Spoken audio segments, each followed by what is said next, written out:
Hello વિદ્યાર્થી મિત્રો, open study point open for all ચેનલમાં આપનું સ્વાગત છે. આજે આપણે શીખીશું ધોરણ 8 વિષય હિન્દી નિસ્વાધ્યાયન પોથીનો પાઠ 5 સવાલ બાલમન કે જવાબ ડૉક્ટર કલામ કે ના સ્વાધ્યાયના પ્રશ્નોના જવાબની સમજ મેળવશું. તો ચાલો શીખીએ. પાઠ 5 સવાલ બાલમન કે જવાબ ડૉક્ટર કલામ કે ના સ્વાધ્યાયના પ્રશ્નોના જવાબની સમજ.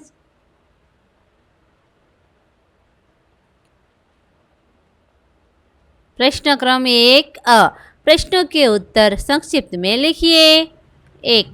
डॉक्टर कलाम की बचपन की किसी घटना का वर्णन लिखिए. जवाब. कलाम जब 5वीं कक्षा में थे, उनके शिक्षक श्री सुब्रमण्यम अय्यर विद्यार्थियों को बता रहे थे कि कोई पक्षी कैसे उड़ता है. वे विद्यार्थियों को रामेश्वरम के समुद्र तट पर ले गए और वहां उन्होंने विद्यार्थियों को उड़ने की क्रिया का जीवंत उदाहरण बताया. डॉक्टर कलाम पर इस घटना का गहरा असर पड़ा. इससे उन्हें विज्ञान पढ़ने की प्रेरणा मिली. 2. डॉक्टर कलाम ने साहस की क्या परिभाषा बताई. जवाब. डॉक्टर कलाम की दृष्टि में अपनी जान की परवाह किए बिना दूसरों को संकट से बचाना ही साहस है. 3. भारत विकसित राष्ट्र है या विकासशील, स्पष्ट कीजिए. भारत विकासशील देश है और इसके अलावा भारत की बढ़ती जनसंख्या के कारण और बेरोजगारी होने के कारण भारत विकासशील देश है. भारत की अर्थव्यवस्था मुख्यतः कृषि पर ही आधारित रही है. देश की अर्थव्यवस्था को कृषि से हटकर उद्योग आधारित होने की जरूरत है, क्योंकि कृषि सिंचाई के लिए मानसून पर निर्भर रहती है, जो खुद बहुत अनिश्चित है. इस कारण की वजह से भारत विकासशील देश है. 4. हमारी राष्ट्रीय शक्ति कौन सी है, कैसे. भारत की जनसंख्या 1 अरब से अधिक है. इसमें 54 करोड़ लोग 25 वर्ष से कम आयु के हैं. ये युवा धन हमारी राष्ट्रीय शक्ति है. 5. भारत देश की सबसे बड़ी चुनौती कौन सी है, क्यों. भारत को सन 2020 तक एक विकसित राष्ट्र के रूप में परिवर्तित करना और देश के 1 अरब से अधिक नागरिकों के चेहरे पर मुस्कान देखना ये सबसे बड़ी चुनौती है. प्रश्न 1 प्रश्नों के उत्तर लिखिए. सवाल 1. डॉक्टर कलाम को विज्ञान पढ़ने की प्रेरणा किससे और कैसे मिली. कलाम जब 5वीं कक्षा में थे, तब उनके शिक्षक श्री सुब्रमण्यम अय्यर विद्यार्थियों को बता रहे थे कि कोई पक्षी कैसे उड़ता है. वे विद्यार्थियों को रामेश्वरम के समुद्र तट पर ले गए और वहां उन्होंने विद्यार्थियों को उड़ने की क्रिया का जीवंत उदाहरण बताया. डॉक्टर कलाम पर इस घटना का गहरा असर पड़ा. इससे हर विज्ञान पढ़ने की प्रेरणा मिली. इस प्रकार उन्हें शिक्षक श्री सुब्रमण्यम अय्यर से इस घटना से विज्ञान पढ़ने की प्रेरणा मिली. बी. डॉक्टर कलाम ने मातृभाषा का क्या महत्व समझाया. डॉक्टर कलाम ने माध्यमिक शिक्षा की पढ़ाई मातृभाषा में की थी. कॉलेज और आगे की शिक्षा में उनकी पढ़ाई का माध्यम अंग्रेजी भाषा था. कलाम के विचार से कॉलेज की पढ़ाई भी मातृभाषा के माध्यम से होनी चाहिए. इसका कारण यह है कि विद्यार्थी अपनी मातृभाषा में ही सोचता है, इसलिए मातृभाषा में ही अपनी बात आसानी से प्रकट कर सकता है. फिर भी विश्व के दूसरे देशों से संपर्क कायम करने के लिए वे अंग्रेजी का ज्ञान आवश्यक मानते हैं. 3. लक्ष्य प्राप्त करने के लिए हमें क्या क्या करना चाहिए. आज हमारे देश में डॉक्टरों और इंजीनियरों की कमी नहीं है, कमी है अच्छे वैज्ञानिकों की. इसलिए एक महान वैज्ञानिक बनकर देश का नाम रोशन करना, यही मेरे जीवन का लक्ष्य है. इसे पाने के लिए मैं अपने पाठ्यक्रम की विज्ञान की पुस्तकें बड़े ध्यान से पढ़ता हूँ. विज्ञान की अन्य पुस्तकें भी स्कूल पुस्तकालय से लाकर पढ़ता हूँ. मैं वैज्ञानिकों के जीवन पर लिखी पुस्तकें भी पढ़ता हूँ. घर पर मैं छोटे छोटे प्रयोग भी करता हूँ. 4. सेना में महिलाओं की बराबरी और शिक्षित नेता पर अपने विचार लिखिए. सशस्त्र सेनाओं में नियुक्त किए गए पुरुष और महिला के आधार पर कोई भेदभाव नहीं होना चाहिए। तीनों सेनाओं में पर्याप्त महिला अधिकारी नियुक्त है। राष्ट्रीय रक्षा क्षमताओं में वृद्धि के लिए महिलाएं उच्च स्तरीय सामाजिक सेना बहुगुणक उपकरणों पर कार्य करके भी अपना सहयोग दे सकती है। इस प्रकार सेना में महिला की बराबरी होनी चाहिए। 4. वर्तमान राजनीतिज्ञों को अपने कठिन परिश्रम, उत्कृष्टता और पारदर्शी कार्यों से मार्गदर्शन देना चाहिए। साथ ही गरीबी रेखा के नीचे रह रहे लगभग 26 करोड़ भारतीयों के उत्थान के लिए भी कार्य करना होगा। 5. पढ़ने के बजाय देखा हुआ ज़्यादा याद रह जाता है। क्यों? देखे हुए दृश्य का चित्र ज्यों का त्यों मस्तिष्क में अंकित हो जाता है, लेकिन पढ़ने से केवल मन में काल्पनिक चित्र बनता है। कल्पना में वह सच्चाई नहीं होती जो हमारे यथार्थ में होता है। अतः पढ़े हुए से ज़्यादा देखा हुआ बहुत ही अच्छे से याद होता है। प्रश्न 2 निम्नलिखित शब्दों का अर्थ देखकर वाक्य प्रयोग कीजिए। અહીં આપેલા શબ્દનો અર્થ લખવાનો છે અને તેનું વાક્ય બનાવીને લખવાનું છે। પેલું અડચણ એટલે અટકાવ, વાક્ય લખીએ। सक्सेना जी हमेशा मेरे काम में अटकाव डालते हैं। आपदा એટલે मुसीबत। अपनी जीत की परवाह किए बिना दूसरों मुसीबत से बचाना ही साहस है। तीजू प्रवासी એટલે કે मुसाफिर। कल बस स्टेशन पर बहुत सारे मुसाफिर थे। 4 प्रयास એટલે प्रयत्न। हमेशा अपने काम में प्रयत्न करते रहना चाहिए। 5 उत्थान એટલે विकासशील। भारत एक विकासशील देश है। 6 ऋण એટલે कर्ज। राम ने इतना कर्ज किया है कि वो चुका नहीं पा रहा। प्रश्न 2 निम्नलिखित शब्द समूह के लिए उचित शब्द लिखिए। भारतीय, पारदर्शक, दूरदर्शी, सामरिक, मातृभाषा, राजनीतिज्ञ, दस्तकार और राष्ट्रीय। 1 माँ की भाषा से संबंधित એટલે मातृभाषा। राष्ट्र से संबंधित એટલે राष्ट्रीय। भारत से संबंधित भारतीय। राजनीति करने वाला राजनीतिज्ञ। शिल्प आधारित काम करने वाला दस्तकार। दूर तक देखने वाला दूरदर्शी। जिसकी आर पार देखा जा सके पारदर्शक। समर या युद्ध से संबंधित सामरिक। प्रश्न 3 हमारे राष्ट्र के विकास के लिए इनका योगदान लिखिए। किसान। वे भारत देश के रीढ़ की हड्डी है समान है। खाद्य फसलों और तिलहन का उत्पादन करते हैं। वे वाणिज्यिक फसलों के उत्पादक हैं।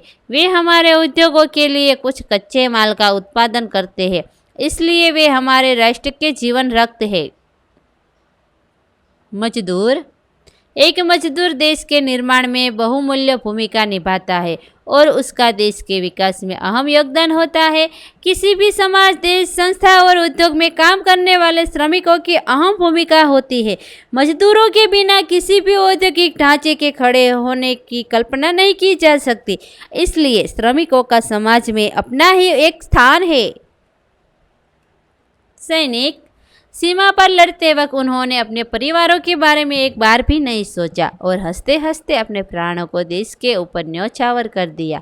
शहीदों के परिवारों में इसके बाद भी देश प्रेम का जज्बा कम नहीं हुआ।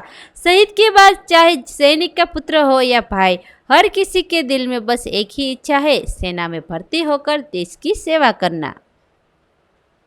शिक्षक। राष्ट्रीय एकता और अखंडता को बनाए रखना आज की आवश्यकता बन गई है। हमारे शिक्षक वर्ग, समाज, नेताओं व राजनेताओं को इसमें पूर्ण योगदान देना चाहिए और संकीर्णता की भावना को त्याग देना चाहिए। तभी देश की अखंडता व एकता बनी रहेगी और खतरा दूर किया जा सकता है, क्योंकि आज संपूर्ण विश्व राष्ट्रीयता की भावना से प्रेरित है। महिलाएं। वर्तमान में महिलाएं समाज सेवा, राष्ट्र निर्माण और राष्ट्र उत्थान के अनेक कार्यों में लगी है। महिलाओं ने अपनी कर्तव्य परायणता से यह सिद्ध किया है कि वे किसी भी स्तर पर पुरुषों से कम नहीं है, बल्कि उन्होंने तो राष्ट्र निर्माण में अपनी श्रेष्ठता ही प्रदर्शित की है। प्रश्न 3 ब, मेरी यादगार घटना। इस विषय पर 10-12 वाक्यों में आपके जीवन की विशेष घटना लिखिए।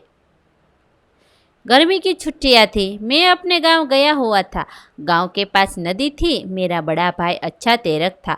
मैं भी नदी में तैरना चाहता था, लेकिन डरता था। मेरा भाई मुझे नदी किनारे ले गया और बातें करने लगा। इसी बीच उसने मुझे धक्का दिया और मैं नदी में जा गिरा। डूबने के डर से मेरे हाथ पांव चलने लगे और मैं किनारे तक आ गया। भाई ने कहा, डरते क्यों हो? इसी तरह पानी में हाथ पैर हिलाते रहो, डरो मत, डूबोगे नहीं। डूबने लगोगे तो मैं बचा लूँगा। बस फिर क्या था, मैं निडर होकर पानी में हाथ पैर हिलाता रहा एवं इधर से उधर और उधर से इधर चक्कर लगाता रहा। उसी दिन से मुझे तैरना आ गया। बचपन की वह घटना मैं कभी भूल नहीं सकता। प्रश्न 4, रूपरेखा के आधार पर कहानी लिखकर योग्य शीर्षक दीजिए। અહીં રૂપરેખા આપી છે, તેના પરથી એક વાર્તા લખીશું। दीपू सुबह सुबह सैर करने जा रहा था। वह रेल लाइन के किनारे किनारे से जा रहा था। लड़के ने देखा कि एक जगह से रेल लाइन उखड़ी हुई है। दीपू को पता था रेल लाइन उखड़ी होने के कारण रेल की दुर्घटना की आशंका हो सकती है। दीपू ने उसे हटाने का प्रयास किया, लेकिन वह छोटा होने के कारण अकेले यह सब नहीं कर सकता था। दीपू को सामने से रेल आते हुए दिखाई दे रही थी। दीपू ने उसी समय दिमाग लगाया। उसने लाल रंग की कमीज पहनी हुई थी। उसने निर्णय लिया। दीपू दिमाग लगाकर अपनी लाल कमीज उतारकर लहराने लगा। यह देखकर गाड़ी रुक गई। गाड़ी के रुकने के बाद दीपू ने सारी बात गार्ड को सारी जानकारी दी। इस प्रकार सभी यात्रियों की जान बच गई। गार्ड ने दीपू की तारीफ की। गार्ड ने सारी बात सरकार तक पहुंचाई और दीपू को एक बहादुरी के लिए राष्ट्रीय पुरस्कार प्राप्त हुआ। सीख, हमें जीवन में मुसीबत के समय दिमाग से काम लेना चाहिए और डरना नहीं चाहिए। सबकी मदद के लिए हमेशा आगे आना चाहिए। प्रश्न 5 अ, निम्नलिखित वाक्यों में से सर्वनाम पहचान कर प्रकार लिखिए। અહીં વાક્યો આપેલા છે, તેના સર્વનામ વાંચવાના છે અને લખવાના છે। मैं इस देश की शान बढ़ाऊंगा। सर्वनाम छे मैं। स्वस्थ बच्चे हमारे देश की संपत्ति है। हमारे।